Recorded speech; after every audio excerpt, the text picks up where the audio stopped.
The blood-red sun cast long shadows across the Wyoming territory as Grace Reynolds stared down at the small, worn cowboy hat clutched in her trembling hands. The year was 1887, and in a single moment, her entire world had collapsed like a house of cards in a dust storm. Her son Caleb, only 10 years old, had been thrown from his horse that morning, his neck broken in the fall.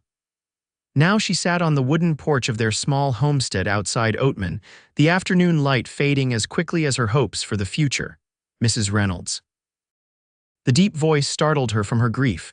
Grace looked up through tear-blurred eyes to see a tall figure silhouetted against the setting sun. Adam Irwin, the ranch hand who'd been working their neighbor's property for the past 6 months. His own hat was in his hands, twisted nervously between calloused fingers. "I heard about your boy," he said softly. "I'm mighty sorry for your loss." Grace nodded, unable to speak, her fingers tightening around Caleb's small hat. It was still damp from the morning dew, from when her son had set out on his ill-fated ride. Adam stepped closer, his boots scuffing the weathered boards of her porch. He was 30, she knew, a decade younger than her late husband Thomas, who'd passed from fever 2 winters ago. Adam was tall and lean with kind eyes that had seen their share of hardship. "I know it ain't my place," he said, gesturing to the hat in her hands, "but I'll keep it dry till you're ready. A memento like that. It should be preserved proper." Grace looked down at the small hat, its brim already warping from her tight grip and the moisture of her tears. She'd been clutching it since Doc Simmons had delivered the news, unable to let go of this last piece of her son. "Why would you do that?" she asked, her voice barely above a whisper. "Because nobody should bear this kind of pain alone," Adam replied, his blue eyes reflecting the honesty of his words. "I lost my little sister when I was just a boy. Know something about grief, madam."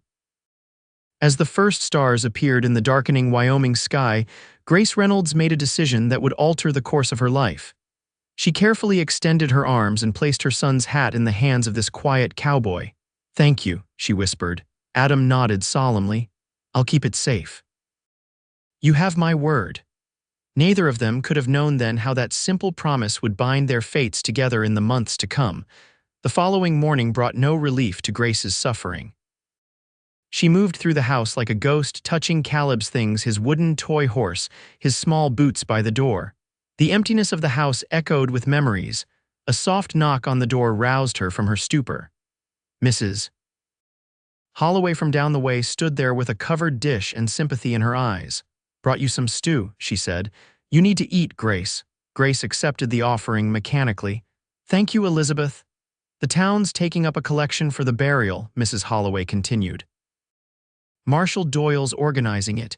Grace nodded, though the thought of her son being lowered into the hard Wyoming earth made her feel faint. "The service will be tomorrow," she said. "Pastor Williams has been kind," after Mrs. Holloway left, Grace forced herself to eat a few bites of the hearty stew. She had no appetite, but she knew she needed strength for what lay ahead. As she was washing the dish, a movement outside the window caught her eye. Adam Irwin was approaching on horseback. He dismounted with the easy grace of a man who'd spent his life in the saddle. In his hands was a small wooden box polished to a soft shine. "Mrs. Reynolds," he said, removing his hat as she opened the door. "I made this last night for the boy's hat." He presented the box to her, and Grace saw that he'd carved Caleb's name into the lid, along with the date of his birth and death. "It's beautiful," she whispered, running her fingers over the careful lettering. "It's cedar," Adam explained. "Keeps things dry and safe from moths and such. I put the hat inside with some special paper that draws out moisture. Should preserve it proper." Grace opened the box carefully. Inside, Caleb's hat rested on a bed of thin tissue paper, already looking better than it had the day before. The care this near stranger had taken with this precious memento of her son touched something in her grief-numbed heart. "Will you come to the service?" she asked impulsively. "Tomorrow at noon." Adam nodded solemnly. "I'll be there, madam. Wouldn't be right otherwise." The funeral was small but well attended. It seemed everyone from Oatman and the surrounding ranches had come to pay their respects. Grace stood dry-eyed beside the tiny coffin, having exhausted her tears in private.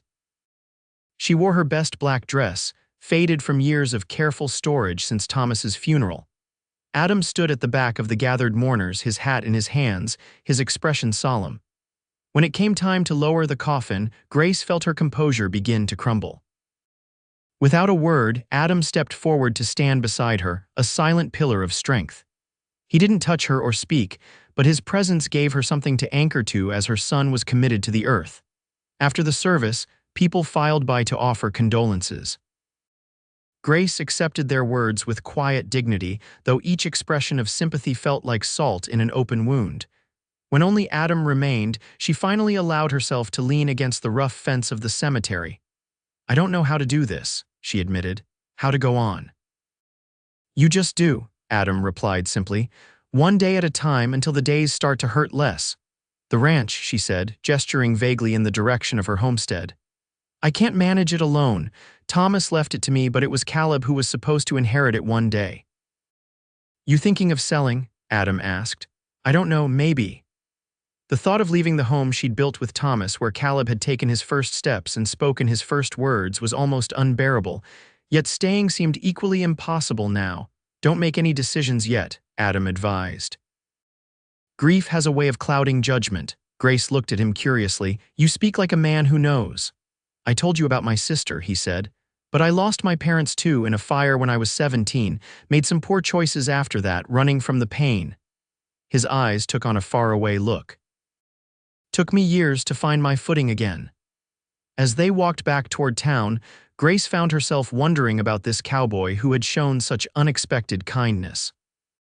She knew little about him beyond what gossip had provided: that he'd drifted into Oatman 6 months prior, that he was reliable and hardworking, that he kept to himself but was always willing to lend a hand.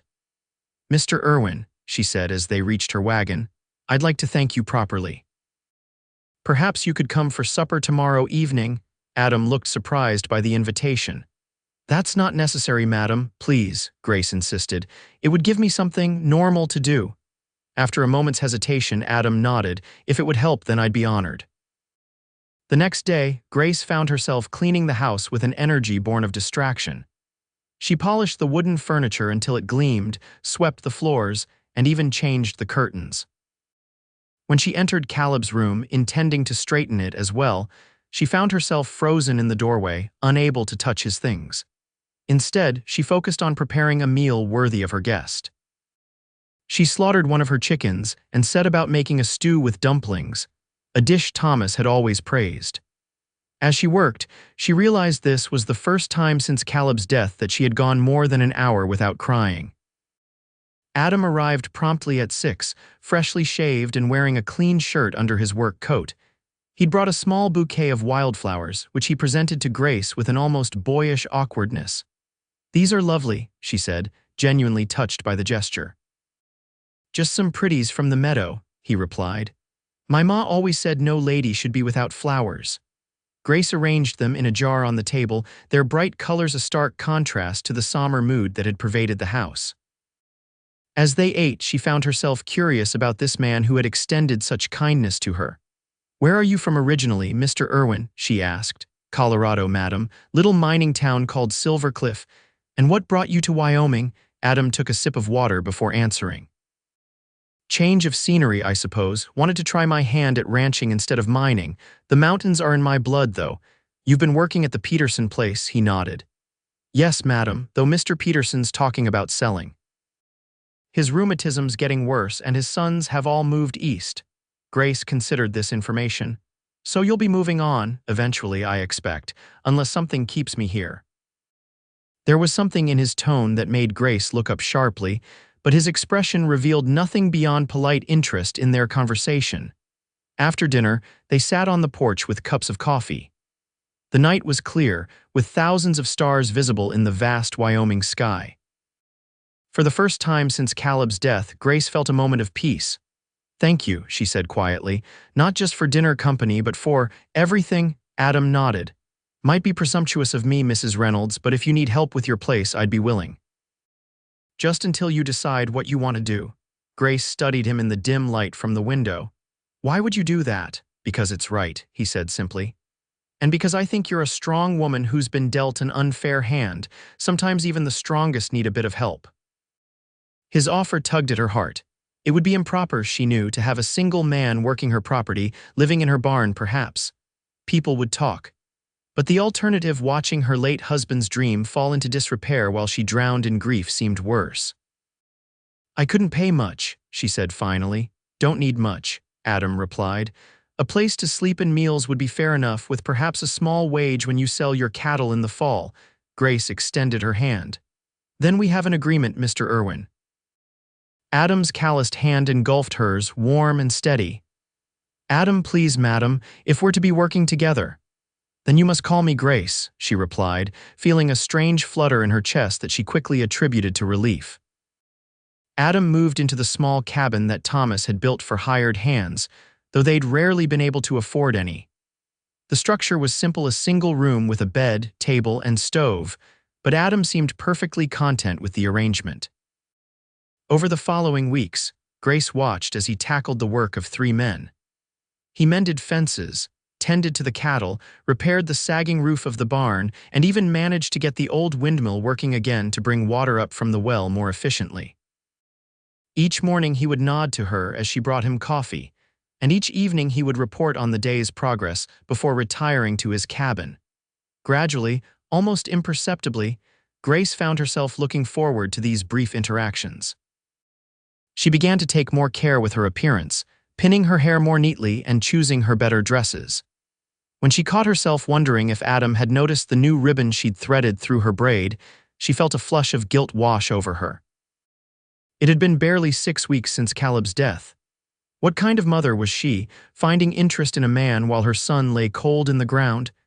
That night she cried herself to sleep, clutching the wooden box containing Caleb's hat to her chest. The next morning, she was cool and distant when Adam came for his coffee. He seemed to sense her mood and kept their interaction brief and businesslike. For days afterward, Grace maintained this careful distance, burying herself in household tasks and avoiding any conversation beyond what was necessary. Adam respected her withdrawal without comment, though she sometimes caught him watching her with concern in his eyes. It was only when a summer storm blew in unexpectedly, threatening the new foals in the lower pasture, that their careful dance of avoidance was disrupted. "I need your help," Adam said, appearing at her door as rain began to pound against the roof. "The foals need to be brought up to the barn, and I can't manage them all alone." Without hesitation, Grace grabbed her oilskin coat and followed him into the downpour. Together they worked to round up the frightened young horses, guiding them to the safety of the barn. They were soaked to the skin by the time they finished, and when a particularly loud crack of thunder sent Grace instinctively into Adam's arms, neither of them immediately pulled away. For a heartbeat, they stood there in the dimly lit barn, the scent of wet hay and horses surrounding them, Adam's arms providing a circle of warmth and safety that Grace had not felt in too long. Then, remembering herself, she stepped back. "We should get dry," she said, avoiding his eyes. "You'll catch your death in those wet clothes." Adam cleared his throat. "Yes, madam, Grace, you go on ahead. I'll make sure the animals are settled."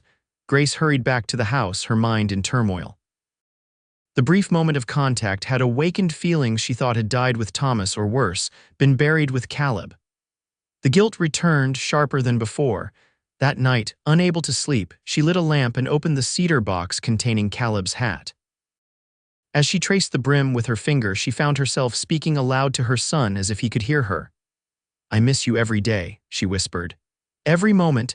I don't know how to live in this world without you in it, but I'm trying, Caleb. I'm trying because I know that's what you would want." A soft knock on the door startled her. Adam stood there, concern evident in his expression. "Saw your light," he explained. "Wanted to make sure everything was all right." Grace quickly wiped away her tears. "I'm fine, just remembering." Adam nodded, his eyes falling to the hat in the open box. "May I come in for a moment?" Grace hesitated, then nodded. Adam entered, keeping a respectful distance as he sat in the chair across from her. "My sister had a doll," he said quietly. "After she died, my mother couldn't bear to look at it, but couldn't bear to part with it either. Kept it in a trunk for years. It nearly destroyed her, that doll." Grace looked up. "What happened?" "One day she took it out and put it on the mantel, said Jenny would want some other child to love it someday. It was the day she started living again." Adam leaned forward, his expression earnest. Grief isn't something you get over, Grace. It's something you learn to carry, but it shouldn't stop you from living. How can I? Grace whispered. It feels like a betrayal of Caleb. Adam shook his head. That boy adored you, talked about you all the time when I'd see him in town. He'd want you to be happy. Grace was surprised. You knew Caleb, Adam smiled sadly. He'd come by the general store when I was unloading supplies. Smart kid, had a million questions about horses and cattle, reminded me a bit of myself at that age. This new connection to her son, this shared memory touched Grace deeply. Thank you for telling me that. Adam stood to leave. Memory's a funny thing. Sometimes it's a comfort, sometimes it's a torture. The trick is learning when to hold on and when to let go. He paused at the door. Not of the love, mind you, never that, but of the pain that comes with it. After he left, Grace sat for a long time with the hat in her hands. Then, very deliberately, she closed the box and placed it on the mantel where she could see it, but where it wouldn't dominate the room. A memory to cherish, not a shrine to worship. The summer progressed, bringing with it the hard work of maintaining the ranch. Grace found herself working alongside Adam, more frequently branding calves, mending fences, even learning to better handle a lasso. The physical labor helped exhaust her body enough that sleep came more easily, and the constant activity kept her mind occupied. "You're a natural," Adam commented one afternoon as Grace successfully roped a young steer. Most city women would have run at the first sign of cow manure. Grace laughed, surprising herself with the sound. "I wasn't always a rancher's wife, but Thomas was patient in teaching me, said I was the quickest study he'd ever seen." "He was right about that," Adam said with admiration. "You're stronger than you know, Grace Reynolds." Their days fell into a comfortable routine. Mornings began with coffee on the porch, planning the day's work. Evenings often found them sharing supper, with Adam occasionally playing his harmonica while Grace mended clothes or made preserves. They spoke of practical things, mostly the price of cattle, the condition of the crops, the weather, but sometimes their conversations delved deeper. "Did you ever marry?" Grace asked one evening as they sat watching a spectacular sunset. Adam shook his head. "Came close once. Girl named Sarah back in Colorado. Her father owned the largest mine in town." "What happened?" Adam's expression grew distant. "The fire that took my parents. It took our home too, and with it, any prospects I might have had. Sarah's father made it clear a homeless boy with no family and no future wasn't good enough for his daughter." "That seems unfair," Grace observed. "A man should be judged by his character, not his circumstances." Adam smiled at her, a genuine smile that reached his eyes. "That's a progressive view for these parts." "Perhaps," Grace agreed. "But Thomas and I were of the same mind on that. It's why we came west. To build something based on our own merits, not on family connections or old money." "And you did," Adam said, gesturing to the ranch around them. "This is something to be proud of, Grace." As summer gave way to fall, Grace began to recognize the subtle shift in her feelings toward Adam. What had begun as gratitude had evolved into friendship, and now, something more. She found herself noticing small details, the way the sun brought out golden highlights in his brown hair, how his face creased into laugh lines when he smiled, the gentleness of his hands when he tended to an injured animal. One crisp October morning, Adam approached her with an unusually serious expression. "Mr. Peterson's made his decision," he said without preamble. "He's selling to a cattle company from Cheyenne. They'll be bringing in their own men." Grace felt her heart sink. "So you'll be leaving?" Adam nodded slowly. "Seems that way, unless." "Unless," Grace echoed, hardly daring to hope, "unless there's a reason for me to stay." His blue eyes held her steadily. "Is there, Grace?" The moment stretched between them, fraught with possibility. Grace thought of Caleb, of Thomas, of the life she'd planned and the life she now had. She thought of the cedar box on the mantel, holding a precious memory that was no longer a source of crippling pain. "Yes," she said finally. "There is." Adam took a step closer. "I don't have much to offer," he said quietly. "Just myself and whatever future we might build together." "That's enough," Grace replied. "More than enough." When he took her hand, it felt like coming home after a long journey. When he kissed her, gentle and questioning at first, then with growing certainty as she responded, it felt like a beginning. The town of Oatman buzzed with gossip when it became known that Grace Reynolds intended to marry Adam Irwin. Some whispered that it was too soon after her son's death. others that she was merely in need of a man to run her ranch. But those who knew them, who had seen the gradual healing and growing bond between them, understood that what they had found was genuine. They were married by Pastor Williams on a bright November day, with half the town in attendance. Grace wore a simple blue dress rather than black, a deliberate choice that symbolized her step toward life rather than continued mourning. Adam had traded his worn work clothes for a new suit bought from the general store, looking both handsome and slightly uncomfortable in the stiff collar. "Do you think Caleb would have approved?" Grace asked, as they drove back to the ranch, now their ranch, after the ceremony. Adam considered the question seriously. "I think he would have. Boy had good sense and a big heart, must have gotten both from his mother." That night, as Grace prepared for bed in what was now their shared room, she noticed that the cedar box was missing from the mantel. "Adam." She called, a note of alarm in her voice. The box with Caleb's had its gone. Adam appeared in the doorway, the box in his hands. "I moved it," he said. "Hope that was all right, thought it might be better here." He placed the box carefully on the small table by her side of the bed. "Where you can see it when you wake up and before you sleep. Not hidden away, but not where it overshadows everything either." Tears filled Grace's eyes, not of grief this time, but of gratitude for this man who understood so well what she needed. "It's perfect," she whispered. Adam sat beside her on the bed and took her hands in his. "I made you a promise," he said. "To keep it dry till you were ready. I reckon now you're ready not to let it go, but to carry it differently." Grace leaned forward to kiss him, putting into the gesture all the words she couldn't quite say. "Thank you," she murmured against his lips, "for everything." Their life together settled into a rhythm as natural as the changing of seasons. The ranch prospered under their joint care, with Adam's practical knowledge of cattle and Grace's head for business. They worked side by side, equal partners in every sense. In the spring of 1888, as new life erupted across the Wyoming landscape, Grace discovered that their family would be growing as well. The news filled her with both joy and trepidation. "Are you happy about it?" she asked Adam as they sat on the porch one evening, her hand resting on her still flat stomach.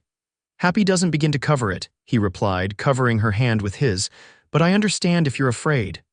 "I am," she admitted, "loving Caleb so much and losing him. I'm not sure my heart can survive that kind of pain again." Adam put his arm around her shoulders. "That's the risk of loving," he said simply. "But think of all we'd miss if we let fear stop us." As her pregnancy progressed, Grace found herself talking more openly about Caleb. She shared stories with Adam, Caleb's first words, his fascination with horses, the time he'd decided to help by releasing all the chickens from their coop.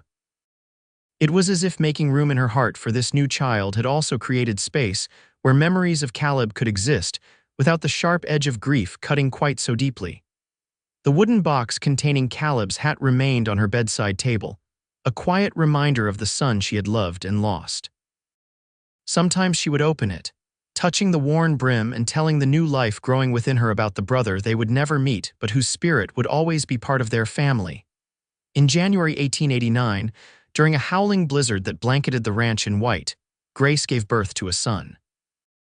Adam had ridden through the storm to fetch the midwife, nearly freezing in the process, but returning just in time to hold Grace's hand as their child entered the world.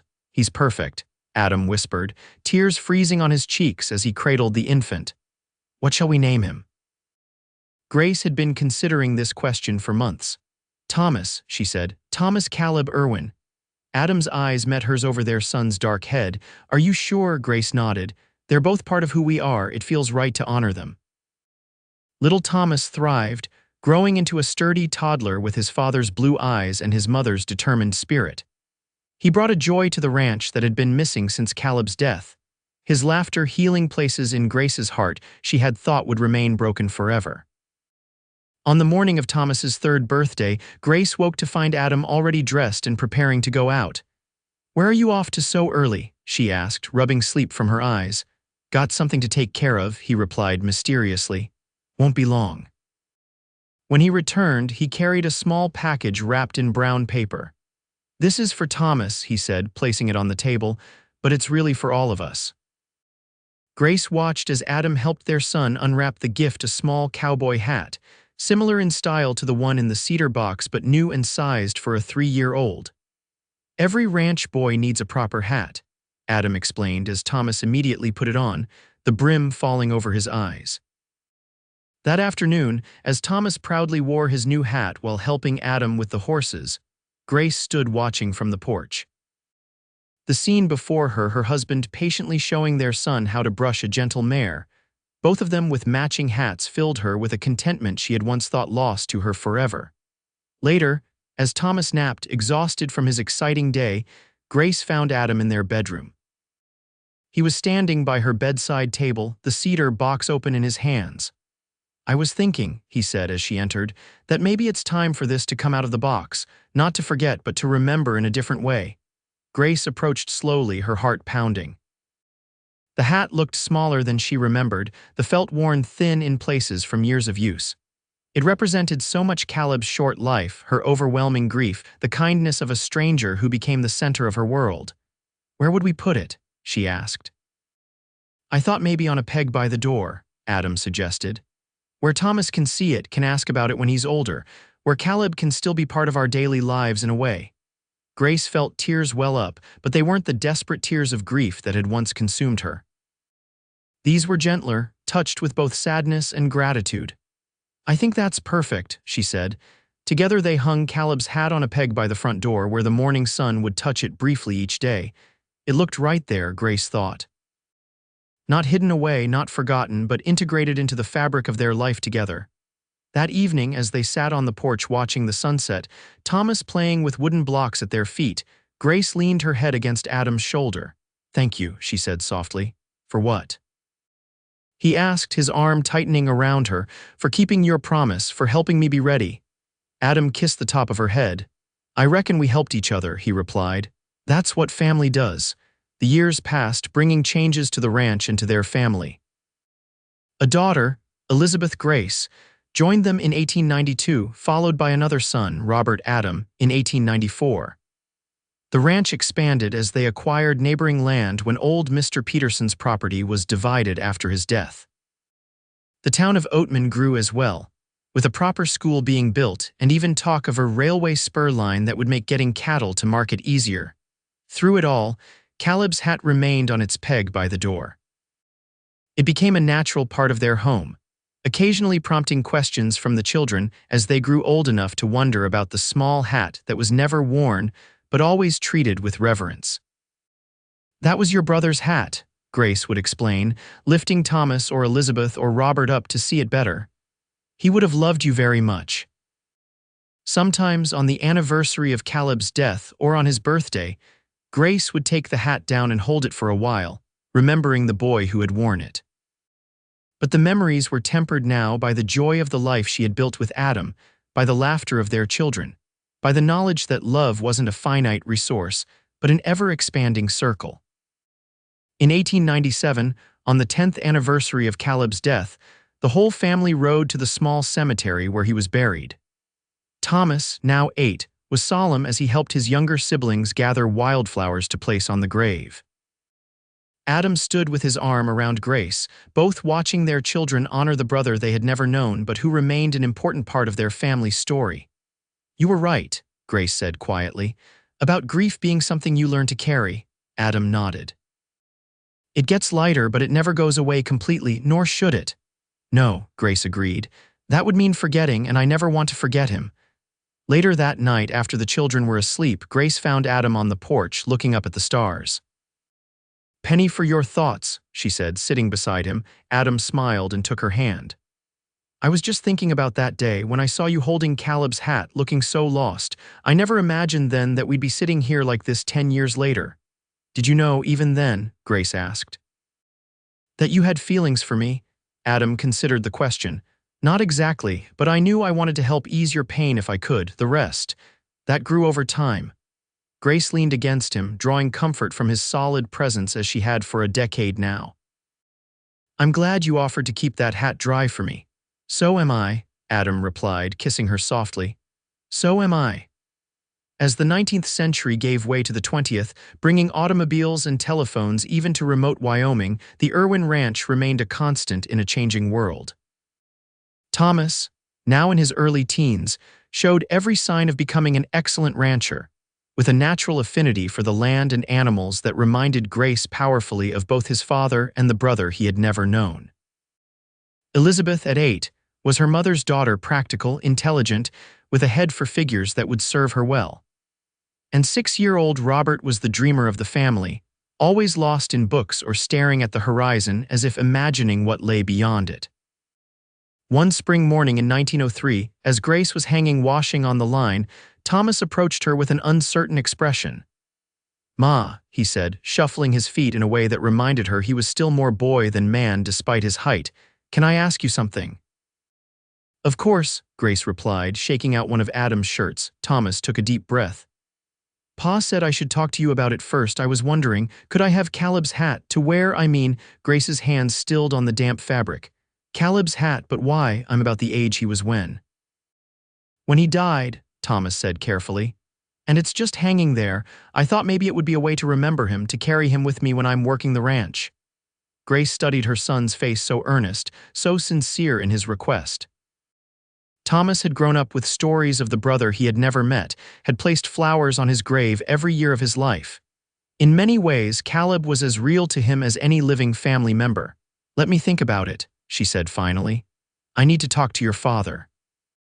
That evening, after the children were in bed, Grace related Thomas's request to Adam. "What do you think?" she asked. "Am I being foolish for even hesitating?" Adam considered the question carefully, as he did all important matters. "I don't think you're being foolish," he said. "That hat means a lot to you, to us, but Thomas is right about one thing: it's just hanging there." "Caleb never got to grow up," Grace said softly. "Never got to be the young man Thomas is becoming." "No, he didn't," Adam agreed. "But maybe that's all the more reason to let that hat see the sunshine again. To let it be part of a young man's life in a way Caleb never could be." Grace thought about it for a long moment. "Do you think it would fit him?" "Only one way to find out," Adam replied. The next morning, Grace took the hat down from its peg for the first time in years. The felt was stiff with age but still sturdy, the brim curled exactly as Caleb had liked it. She carried it into the kitchen where Thomas was eating breakfast. "If you're going to wear it," she said, her voice steady despite the emotion threatening to overwhelm her, "you need to understand what it means. This isn't just any hat. It's a connection to the brother you never knew, a responsibility to carry his memory with respect." Thomas nodded solemnly. "I understand, Ma. I'll take good care of it." Grace held the hat for a moment longer, then carefully placed it on her son's head. It fit as if it had been made for him. "Thank you," Thomas said, his eyes bright with emotion. "This means a lot to me." Grace touched his cheek. "It suits you," she said. "Caleb would be proud to see you wearing it." From that day forward, Caleb's hat, now Thomas's hat, became a working part of the ranch again. Grace would watch her son ride out in the morning, the hat on his head catching the first rays of sunlight, and feel a bittersweet combination of loss and continuity. It was as if a circle had been completed somehow, a promise fulfilled in a way she could never have imagined when Adam first offered to keep that hat dry until she was ready. On a golden autumn afternoon in 1907, 20 years after Caleb's death, Grace sat on the porch of the ranch house watching her family. Adam, his hair now streaked with silver but his back still straight and strong, was showing 18-year-old Thomas and 13-year-old Robert how to repair a wagon wheel. Elizabeth, 15 and blossoming into a beautiful young woman, sat beside Grace, reading a book but occasionally looking up to watch her father and brothers with affection. The ranch had prospered over the years. What had once been a struggling homestead was now one of the most successful cattle operations in the territory, a testament to hard work, good management, and the partnership Grace and Adam had built together. Thomas wore Caleb's hat as he worked, the felt now weathered by years of sun and rain and daily use. It had become so much a part of him that Grace sometimes had to remind herself of its origin, of the small boy who had worn it first and whose memory remained a gentle presence in their lives. As the sun began to set, casting long shadows across the yard, Adam looked up and caught Grace's eye. Even after all these years, the warmth in his gaze could make her heart skip a beat. He smiled, that same gentle smile that had first given her hope when grief threatened to consume her, And Grace found herself thinking about the strange twists of fate that had brought them to this moment. If Caleb hadn't died, if Adam hadn't been there that day, if he hadn't offered to keep that hat dry until she was ready. None of this, the family they had created, the life they had built, the love that had sustained them through good times and bad would have existed. It was a sobering thought, but also a comforting one. Out of the deepest tragedy of her life had come unexpected joy. Not as a replacement for what was lost, but as proof that life continued, that love endured, that new beginnings were possible even when it seemed like the world had ended. As darkness fell and the family gathered around the dinner table, Grace looked at the faces of those she loved most in the world: Adam, Thomas, Elizabeth, Robert, and felt a profound sense of gratitude. For the journey that had brought them together, for the memories they had created, for the future that still lay ahead. And for a cowboy who, 20 years ago, had seen a grieving mother holding her son's hat and had offered not just to keep it dry, but to help her find her way back to life and love when she was ready.